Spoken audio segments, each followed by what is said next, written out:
Okay, so I ran the numbers on what the TNA podcast costs to run me each month, and it is huge. Here's the breakdown. $2,000 a month goes to my podcast editing company. They are amazing at what they do, but they are bloody expensive. Another $2,500 a month goes to team who help me get the podcast out on all the platforms. So creating social media snippets, putting it on the website, creating the blog, creating the video for YouTube, the list goes on. Plus, I spend another $100 a month for podcast hosting and my recording platform. So that's a total of $4,600 a month. Oh my God. Now that doesn't take into consideration any of my time or expertise. And I can spend more than 10 hours on one 30-minute episode, as I love to deep dive researching and reading literature to articulate succinctly and practically on complex sports nutrition principles. Now, what you put in your ear holes that sounds super simple and easy is in fact a huge production behind the scenes. So if you love the TNA podcast and would like it to continue ad-free, I'd love your support. For less than the cost of a gel, you can give back to the show at dietitianapproved.com/legend. Here you can make a small donation of your choice or set up a small monthly ongoing thank you. If I've helped you even a little bit over the years, it's a great way to say thanks. And when you do, please leave me a message, as I'd love to give you a shout out to say thank you back.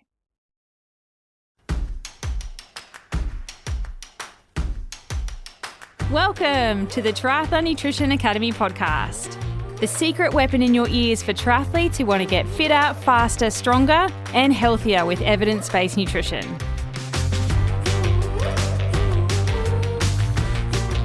If you're a masters athlete, chances are you've felt some of the changes that come with training in your 40s, 50s, 60s, 70s, and beyond. Recovery might take a little longer. Muscle maintenance becomes so much more important as we get older. And just balancing training with all the stuff that real life can throw at you can sometimes be a challenge. But that doesn't mean you need to slow down. With the right approach to training and obviously nutrition, you can stay strong and competitive and keep smashing your goals well into your later years in the sport. In last week's podcast episode, I took a deep dive into key nutrients for masters athletes. So go back and take a listen to that episode if you haven't heard it already. But today I'm joined by a very special guest, someone that has been an absolute game changer in endurance sports coaching to help with the training side of things. So I'd love to introduce you to Joe Friel, a lifelong athlete and a coach for more than 4 decades now. One of the co-founders of Training Peaks and author of a fantastic book that you should read if you haven't already, Fast After 50. He is here to share some of his insights on how masters athletes can continue to train, race, and perform at a really high level as we get older. So whether you're training for your next big race or just want to keep moving, then this episode is going to be jam-packed with some practical advice to help you stay strong, stay fast, and stay in the game as a masters athlete. Hi, Darren. Thanks for having me on. Oh, I'm so excited to talk to you and really help some of our listeners with training as we get older. A lot of the athletes that I work with in the Triathlon Nutrition Academy program are in the masters category, and it's so exciting to have key nutrients that we can help as we get older, but also some of the training things that we need, and that's what you're here to help me with.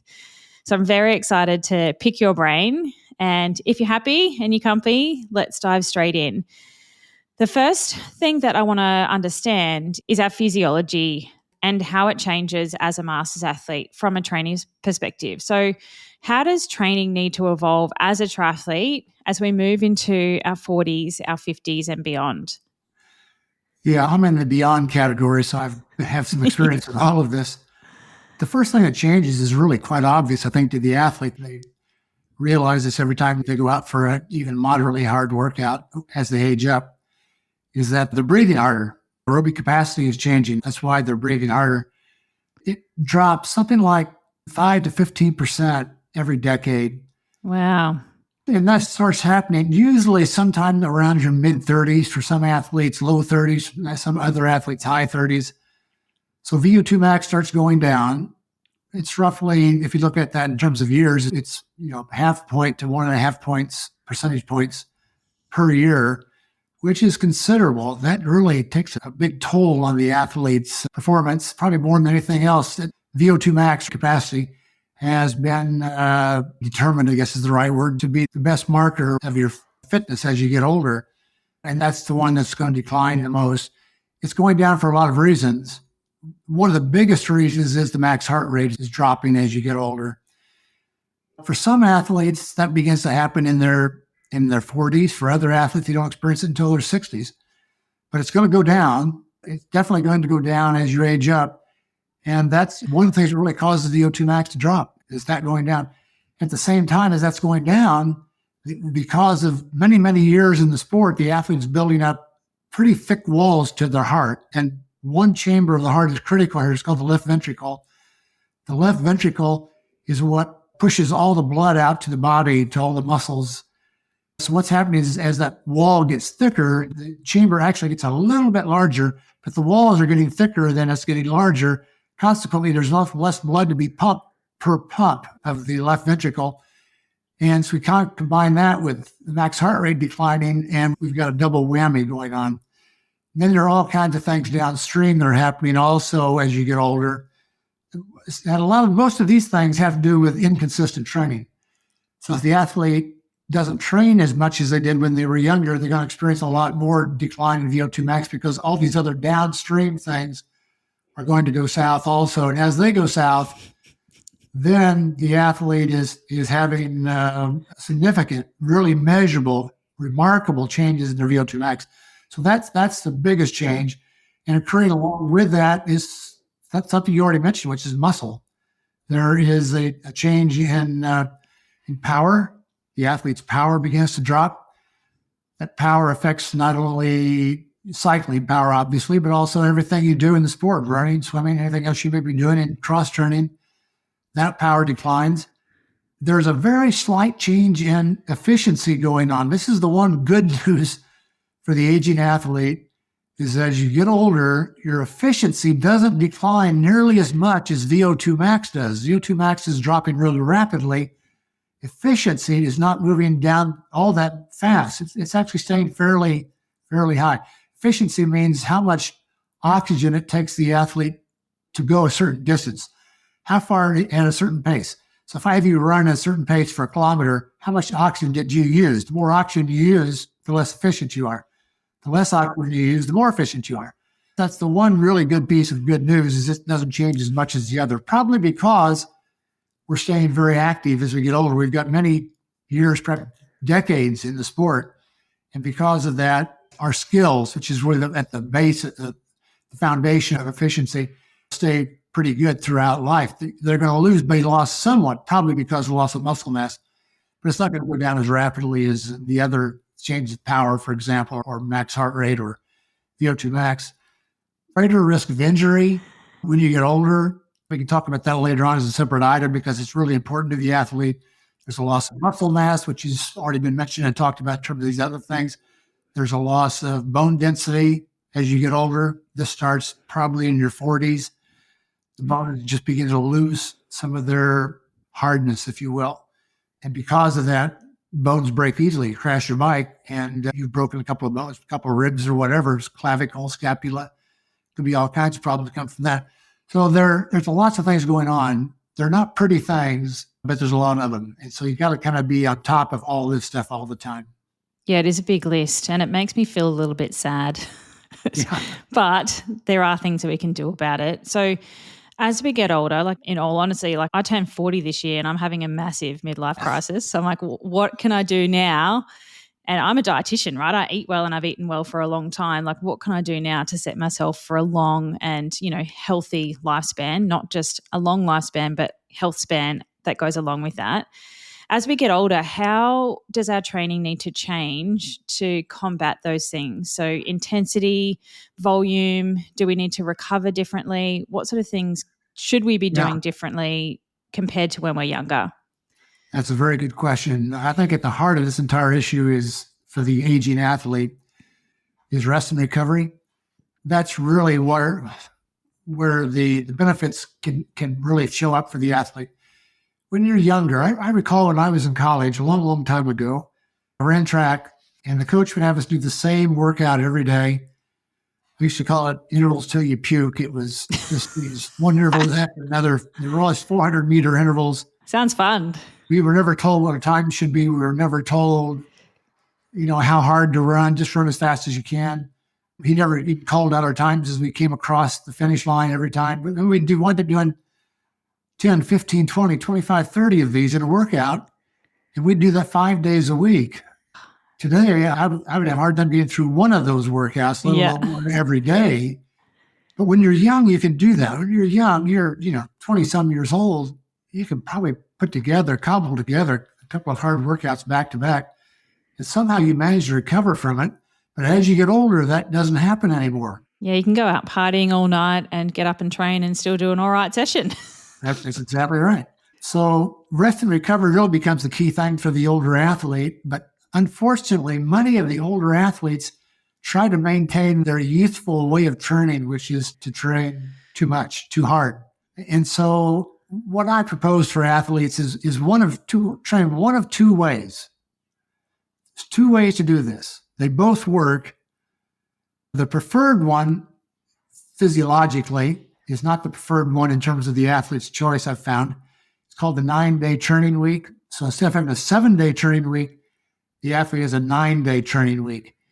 And so what happens is the athlete has a hard workout on day 1, and then an easy workout in the next 2 days, then a hard workout on day 4, then day 5 and day 6 are easy again. So it goes hard, easy, easy, hard, easy, easy, hard, easy, easy. That's 9 days. Yep. Then you start over again.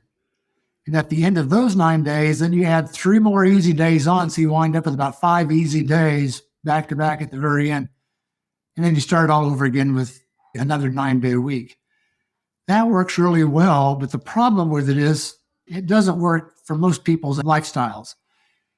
If you've got to be at work at 8 o'clock in the morning and the workout sheet says that you're supposed to be doing a 3-hour bike ride today, it's not going to work. Something's got to give someplace. So you skip a workout. And so it doesn't work out well for people. It's the best way of doing it, but it doesn't work out well for people's lifestyles. If the athlete's retired, it works out pretty well. The other option is polarized training, which is very popular right now. It's been going on, been studied for 20-some years by Stephen Seiler and other researchers. And basically what they've shown is that if you train 80% easy and 20% hard, then that's going to boost your fitness better than probably any other way of training. In fact, the research seems to support that at all levels of performance, from elites down to novices. It seems to work very, very well. Let's put that into real numbers. 80-20 sounds nice, but what does that mean? Because it's a 7-day training week, which we're talking about here. What I have athletes do is 5 days easy and 2 days hard. So we call it 5-2. 5 days easy could include 1 day off. Doesn't have to. There'd be 5 days you're going easy, 2 days you're going hard. So that's 7 days. You start the week with an easy day on Monday. It's a hard day on Tuesday. And then it goes Wednesday, Thursday easy, Friday hard, Saturday, Sunday easy. So now we're in a 5-2 pattern, but we're doing either 3 days between hard workouts or 2 days between hard workouts. And that gives us about an 80-20 relationship. And I found that works really well for most athletes. They can handle that very nicely in terms of their lifestyle. And it does make a difference because now they can recover. A lot of athletes don't want to do that. A lot of athletes want to avoid taking any kind of rest at all. They want to push hard all the time, which is another topic all by itself. But this is a very beneficial way of training, which I highly recommend that athletes, especially older athletes, do in their training. 5-2. Less is more, is what I heard. Less is more in this case. That's true. So you mentioned some of those mistakes that older athletes make, training too hard, training too much. How do we stop doing that, and how do we fix that as we get older? Yeah. Related to the thing I just talked about is the idea that what I call the tortoise and hare problem. Some athletes are tortoises. They want to, when they're older, all they want to do is go slow all the time. And there's a lot to be gained by going slow, but there's a lot also be lost by going slow all the time. So it's fine if they want to do some slow running or slow cycling, whatever, but they got to do some hard stuff in there occasionally. Otherwise, the system is never stressed. It takes stress to build fitness. And one of the best forms of stress, besides durability or how long you endurance workouts, besides that, one of the best markers is intensity. The higher the intensity, the more the stress is. And so if we can blend in this hare or this tortoise athletes easy workouts with a couple of hard workouts a week, they're going to do really well. In fact, they'll do great because they had he built so much of a base of training with lots and lots of easy training. Then we have the hares. That's the other side of the coin I see in older athletes too, as they age up, is they decide, if I'm going to get better, what I'm going to do is suffer a lot. So they decide they've got to go out and do hard workouts. Every time they get a chance, they've got to go hard. So if the workout calls for zone 2, it's going to be a zone 3 workout. If it calls for zone 4, it's going to be a zone 5. If they've got a training partner for the day, it's a race. Yeah, always. They've always got to be suffering. And that's just not the way it works. When I was a kid back in the 1950s and 60s, all the movies about athletes in those days, the black and white movies, all showed the athlete suffering all the time. And that's how they overcame the problems. In fact, if you saw Rocky Balboa, the Rocky movies, that's what he's all about, is suffering. And that's how he winds up winning all his fights, because he pushes himself to the limit all the time. And that's how we all accept it as being. So we're all supposed to train just as hard as we possibly can all the time. And that will assure us of being highly fit athletes. It doesn't work that way. It does not work that way at all. I guarantee you, all you're doing is digging a bigger hole for yourself, and it gets deeper every day. What you've got to do is you've got to throw in some easy workouts. So go back again to the 5-2 thing. We've got to get some easy training in there. In fact, there's all kinds of things happening during easy training that most athletes aren't even aware of. For example, everybody thinks that lactate is the enemy. If you're producing lactate during a workout or run or something, that's bad for you, because it's going to cause you to slow down. And it's also going to cause you to be sore the next day after a hard workout. That's an old lie that's been around since the 1920s, which refuses to go away, is because one scientist back in the 1920s in England did some research on frog muscles, and he drew the conclusion that the frog muscle fatigued because of this white substance he saw coming out of the muscle, which he called lactate. And ever since that day, we have believed around the world that lactate causes you to slow down, causes fatigue. It doesn't happen. In fact, the body uses lactate as fuel. Mm. It's the first form of fuel the body. If you go from running really easy to all of a sudden pick up the speed and start going really fast, the first thing that will happen is lactate will become the fuel you use. Then it turns to glycogen, carbohydrate. And then if you go for a long time going fast, you'll eventually start burning protein and maybe a little bit of fat if you're really toward the end. But before that ever happens, you're going to bonk and not make it to the finish line. And the way this thing works for the lactate is the lactate has to get into the muscle. It's been created by the muscle, but it goes out of the muscle. And now it has to be brought back into the muscle. And it's by something called MCT1, which is a protein transporter that carries lactate back into the muscle so it can be used for fuel. When you build up that MCT1, and it takes a lot to do this, it's during slow workouts. That's when the body builds MCT1, all this protein that's necessary to make the lactate useful for the muscles. And there's just a long list of things. In the book I'm rewriting the Fast After 50. In the book, I go through all the things that change because of going slow that are positive, none of which you can get by going fast. So you've got to have a blend of both easy workouts and hard workouts. And if you do that, then there's a really good chance you're going to have an excellent performance in your next race.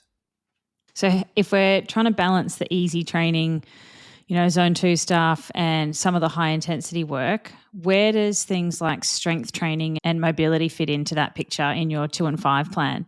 Yeah, well, let's start with mobility. As you get older, mobility is one of the things you lose. Mobility is the ability of a joint to make movements through its normal range of motion.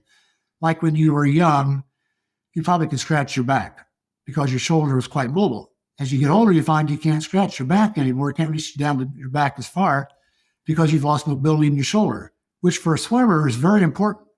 The swimmer has got to be able to get a lot of reach for the arm, and the shoulder is a big part of that So if you've lost mobility in your shoulder, you've lost the ability to swim fast. So we need to work on some mobility for the shoulders, probably for the lower back, also for aging athletes, probably for the hips, especially for running. And if I won't go into all the exercises here that you have to do with it because it gets really confusing after a while with trying to explain on what an exercise is, but simply go online, search for mobility for athletes, and then you'll come up with all kinds of exercise examples. Then look through these and find ones that may work for where your loss of, if you can't scratch your back anymore, it's shoulder needs some help. If you have a hard time with a long stride, with a long length of your legs, it may be the hip that's giving you problems. Or if you find if you lay on your back and you spread your legs apart and try to touch the ground with your knees and you can't get close to the ground, that's mobility in the hips. Yep. If you have a hard time bending over at the waist, perhaps you've got a mobility problem with the lower back. So we've got all these things that need to be worked on. They need to be done 2-3 times a week. The athletes to be working on mobility. In fact, it's the sort of thing you can do anytime. You can, while you're sitting in the office at work, the athlete can do exercises, mobility exercise for the shoulder. Just reach back and scratch your back and work on the movement of that joint. So that's number one, you got to work on mobility. And number two, you have to work on strength.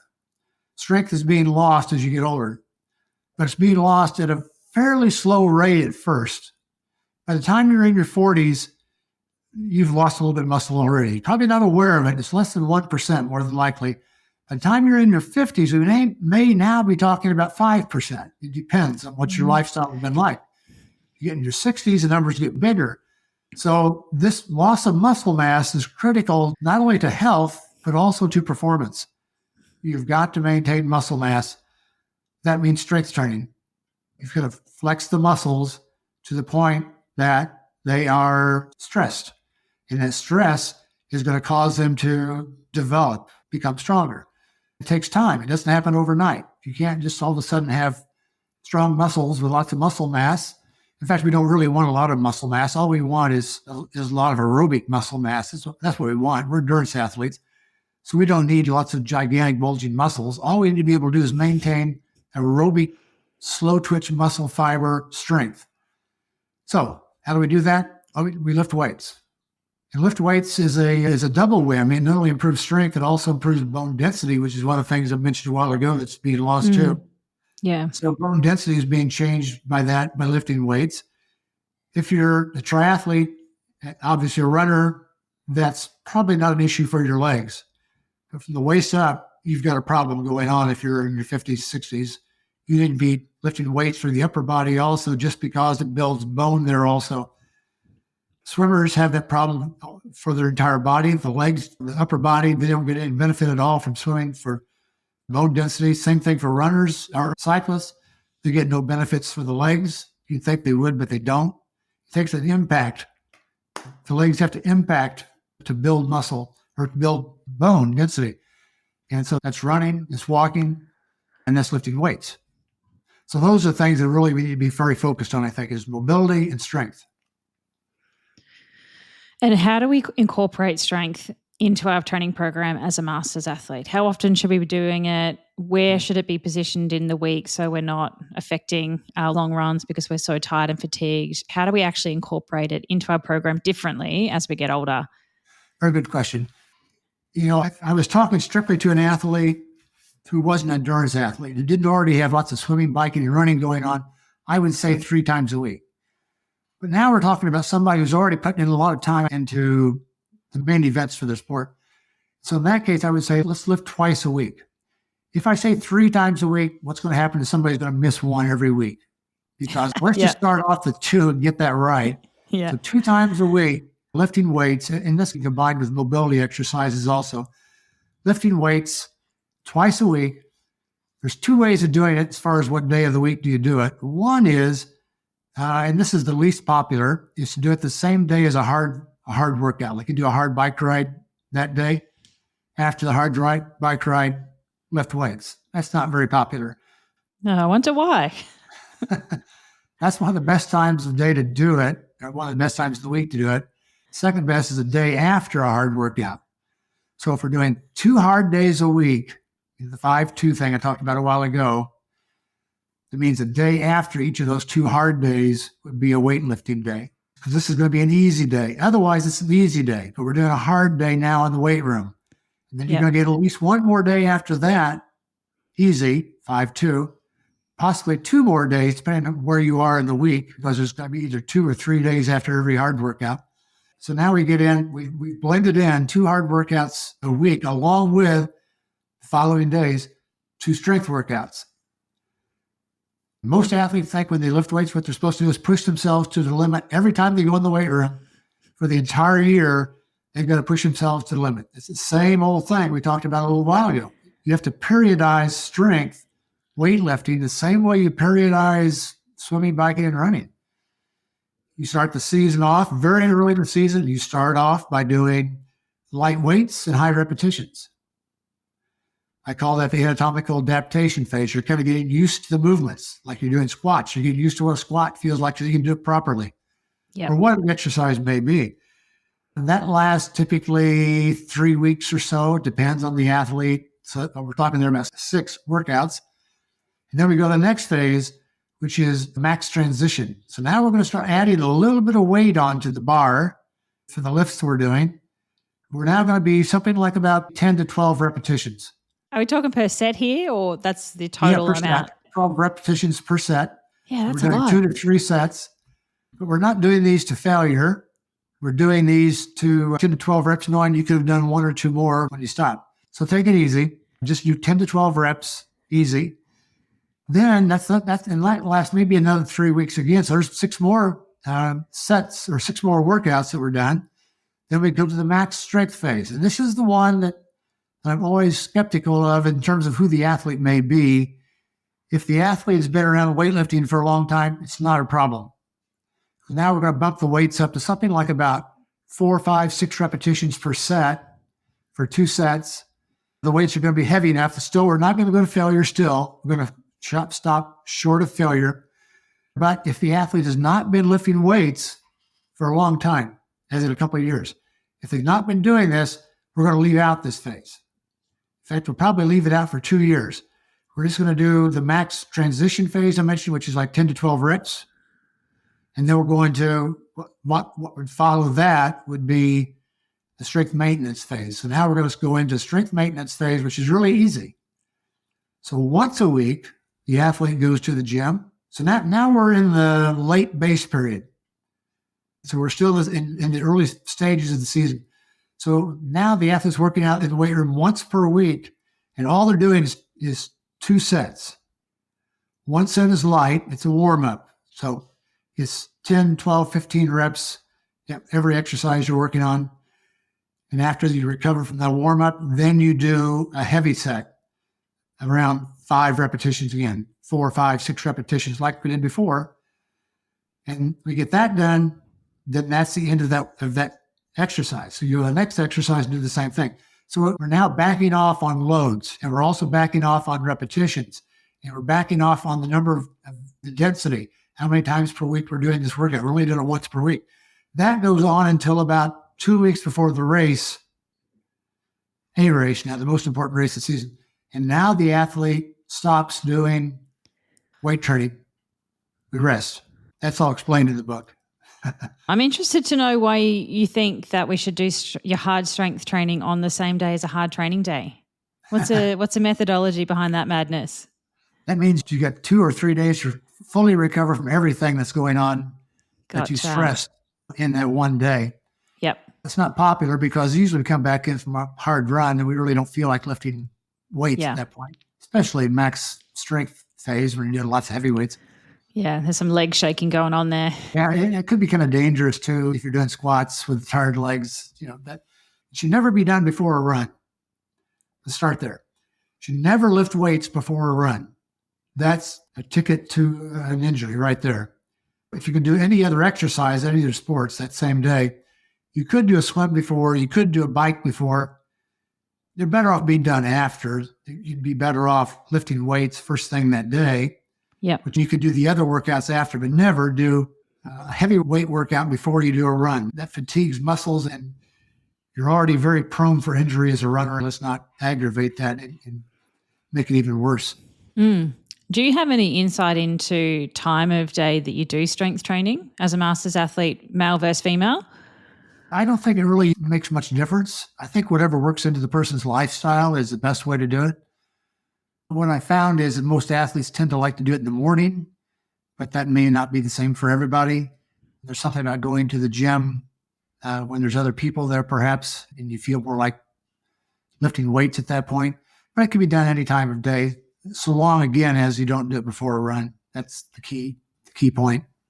Yeah. And from my perspective, it's just getting your nutrition right around that session, no matter what time of day it is, so you can get your maximum strength gains.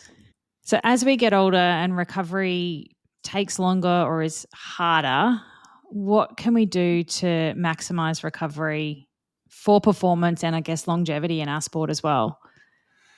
Yeah, I've already talked about the two biggest things, which is rest and recovery. You've got to make sure you build those into your schedule. And not only just have an off season, that elusive off season that people don't have. Yeah, I'm working my way up to that. We're taking it easy. After several days of training, you need to have some downtime where you're cutting way back on training. Maybe you cut it back by 40, maybe 50% volume. So instead of 10 hours a week, you're doing 6 hours a week for maybe 4 or 5 days, depending on the athlete. Some people need more recovery than others. And after you've done that, then you're ready to go back into a normal training week again, back into a 5-2 training week. But during that 1 week that you're down, the athlete needs to take an extra day off from what they normally do. If they normally have Monday off and they're going to take 5 days easy, let's also take Friday off.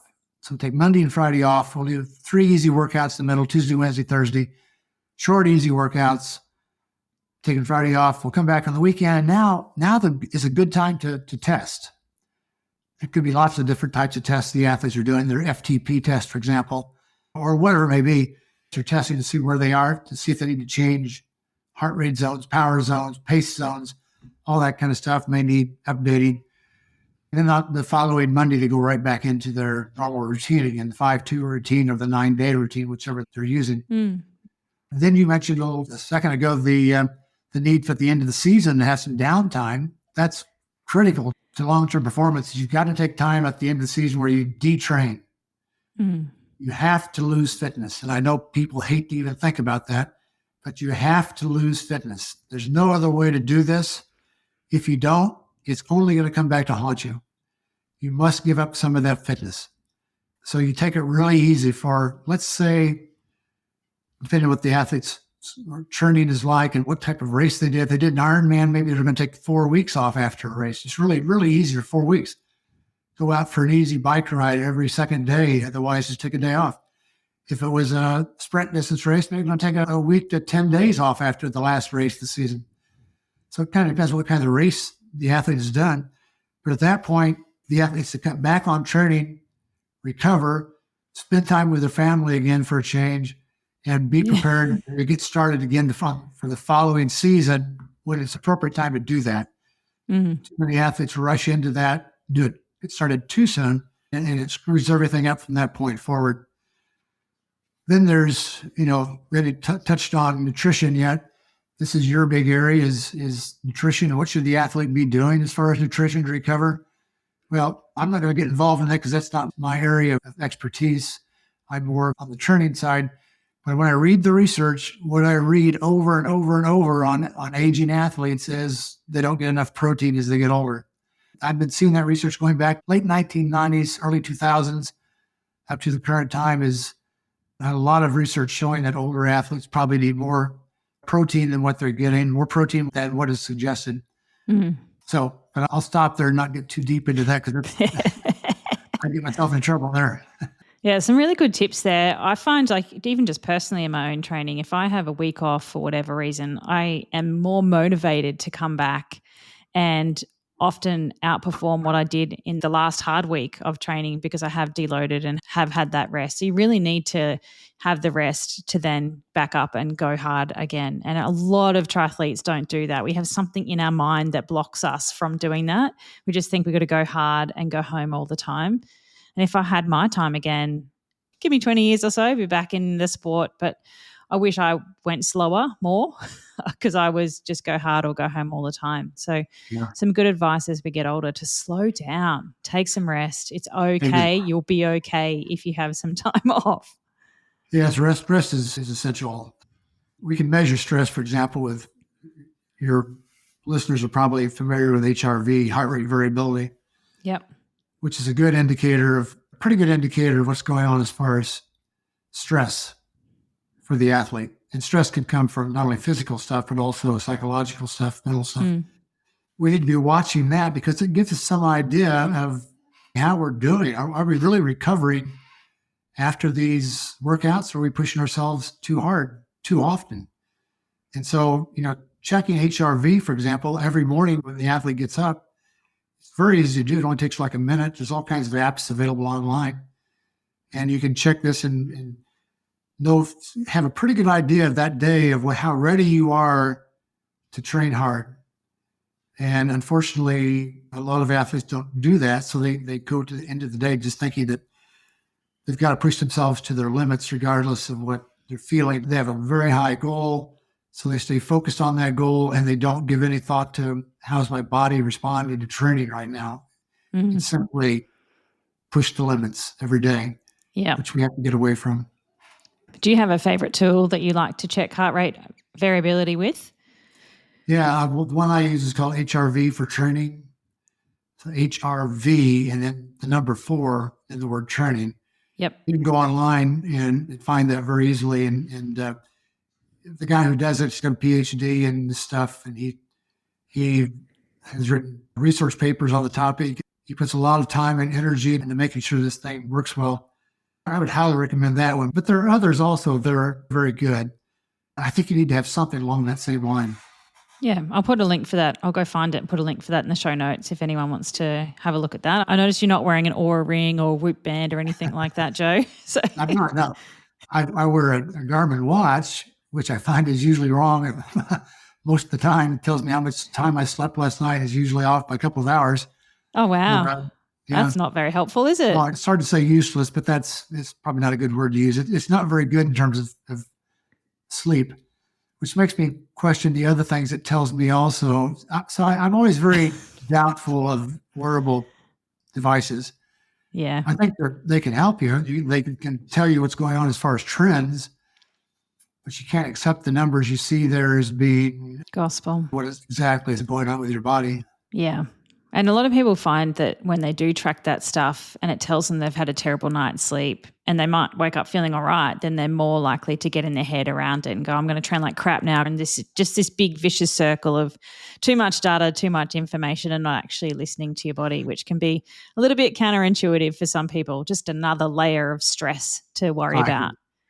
I agree. We've got enough stress already in our lives, I'm sure, without adding more. So bottom line is we need to dial back the stress in our lives. And that includes our training. For the athlete who trains like the hare, always pushed himself to, like Rocky Balboa, always pushing the limit. We need to dial back that stress. And the athlete, not only will you be healthier and live longer, but you'll also perform better. So this whole thing you got it in your head about you've got to push your limits all the time is really bogus. That's not the best way to do this. Keep it easy. If you're not vomiting, you didn't go hard enough, right? That's why I used to call those intervals till you puke. Yeah. Oh, I don't think I can do that. So that's some really good advice for how to manage, training weeks, how to get the flow of hard and easy, how to put some mobility into your training, and also how to layer in some strength training. I really loved all of that explanation. What are some of the key habits that masters athletes can be doing every single day to keep, healthy and longevity in our sport? Well, there's lots of things. It's hard to know where to actually start on the subject. One of the things I like athletes to do, but this doesn't apply to triathletes quite as much now that I think about it. In the winter months, I like to see athletes, mostly runners and cyclists, and skiers and so forth, is cross-train in their off-season, whatever that may be.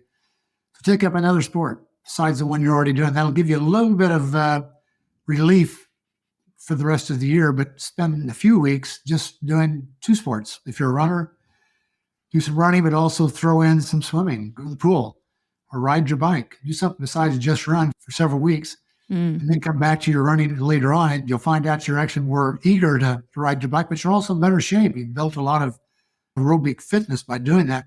So that's one of the things I think athletes can do to really build their health and fitness long-term in preparation for races later in the season.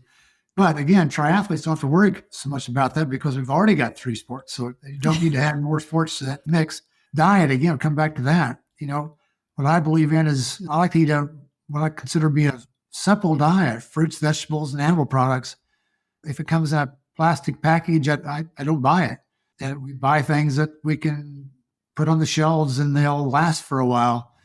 We have those things with every meal. Every meal's got vegetables. Every meal's got fruit. That's usually the dessert is, for example, after supper, we'll have some fruit for dessert. And I think having a very basic diet like that is very healthy also. One of the issues for older athletes that has to do with health also is weight gain. This is a very common problem for athletes as they age up, is they begin to add excess kilograms, pounds to their bodies. And for the most part, it's something that's going on as we get older is causing this to happen. It's still up in the air what that thing may be. I've read research that says metabolism slows down, but there's other research that says metabolism is not slowing down. We've tested all these older people, and metabolisms are the same as the younger people. So I don't know what's going on, but as we get older, there's a propensity to add weight, and maybe because we train less. So if you're starting to bottom out, that may be the reason why you're adding kilograms of body fat. And then we need to do something about that, which is basically eat to satisfaction as opposed to eating until you're ready to throw up. Keep it under control. Don't get carried away with food. But at the same time, this is a tricky subject. I really almost hate even talking about weight because it's become such a bugaboo in people's lives that their whole life revolves around what the weight scales say. And so it's difficult to even bring the topic up without causing problems for somebody. But it's an issue that needs to be addressed. We do need to control body weight. We just can't let it go. We need to control it, but we can't make it the central focus of our lives. Yeah, there's quite a number of podcast episodes in this podcast around body composition and weight that you can go back into the archives and listen to if you want to dive into that. If you could give Masters athletes one piece of advice to finish off, what would it be? The biggest rock is you got to rest. We've already talked about this so much, but it's the biggest rock there is. Yep. Rest is critical. If you're not getting adequate rest, you're really not improving your performance. If you're going out and doing the same workouts over and over and over again, pushing yourself to the limit, you're just going to get the same results over and over and over. And the key to improvement is rest and recovery. That's the key to improvement. It needs to be built into your daily life. It needs to be built into your weekly life, your annual life. You need to build this into your life in every way, shape, or form, which also goes to your life away from training. If you have a job which is stressful, that's a problem. If your job is very, very stressful, and this is the case for a lot of people in their 50s because they've advanced in their careers to the point that they're in a managerial position, for example, or maybe even an ownership position. Because of that, they go to bed every night with lots of problems in their heads, and they're trying to cope with all these problems. So you need sleep. And so we need to somehow deal with how you're going to cope with this, all the stress of the day to get sleep. Well, you got to find a way during the day to do something about this stress. What can you do? There's little things that you can try, but they're not big things. If a person in a managerial position has a stressful day because of relationships with employees or meetings or something didn't go well, go out and go for a walk if possible. If you live by a park, go to the park and walk. Get away from people and traffic and work and all these things and give your brain a chance to recover. We don't get enough of that in our lives. We need to let our minds recover because that's going to help us to sleep better at night. If we sleep better at night, we get up the next morning, we're better able to work out. So everything starts going in the right direction. We got to get stress under control is the first thing. Yeah, no screens as well is a good tip there. We get so glued to our phone and that's just a point of stress for so many people. It is. Okay, there's a couple of good ones there. So rest and be chill, dude. Stress-free as much as you can. Exactly right. So what's next on the cards for you, Joe? You're rewriting fast after 50. Yes, I just wrote another book last fall. I just finished a book last fall, which is coming out this fall. It's for cyclists, though. Fast After 50, I'll probably have it done by July. So it'll be out sometime after Christmas. Okay. Called, again, Fast After 50, but the second edition, all new. Nothing is taken over again. Everything is from scratch. That's what's going on right now. And so that's got me busy to the point I'm not thinking about anything else. I'm not thinking about what's going to happen in the future right now. Oh, the man does not sleep. No, I do sleep a lot, actually. How's your heart rate variability? Is it good? Today was a good day. It was on the moderately high side, which is good. A couple of days ago, it was really low, so I took a very easy workout. So it's a good marker. And have you got any events or anything on the cards, or just training for life at the moment? I'm just training for life right now. I've got too much stuff going on with writing. I've been thinking about working on a time trial championship. But right now, that's in the back burner. So I'm training enough to be able to do that right now. It's not a big deal. But it's a problem for my brain to get wrapped around racing again when I haven't raced the last time I did a race was like in 2013 was my last race.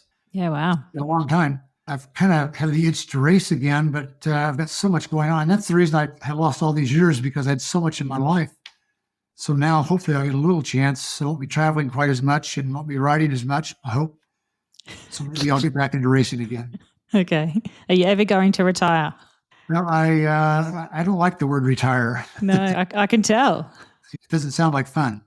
It does sound kind of boring, but it depends what you fill your time with. You kind of are retired, but doing hobbies maybe, or keeping your mind active, which is awesome. I enjoy what I do, so I can't complain.